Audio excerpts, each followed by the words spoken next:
The LCD will display a flush alert when a cleaning cycle is required. To start the cleaning cycle, insert the 1-cup basket into the portafilter.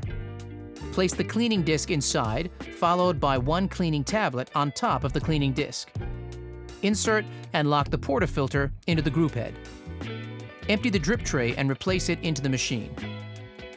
Fill the water tank to the max line, then reattach it to the machine. Press the menu button to enter the main menu. Use the grind amount dial to navigate the menu to flush.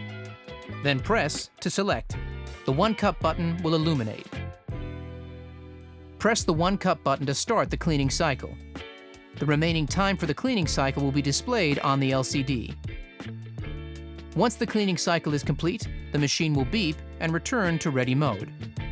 If any of the cleaning tablet remains in the cleaning disc, repeat the cycle until the cleaning tablet has completely dissolved.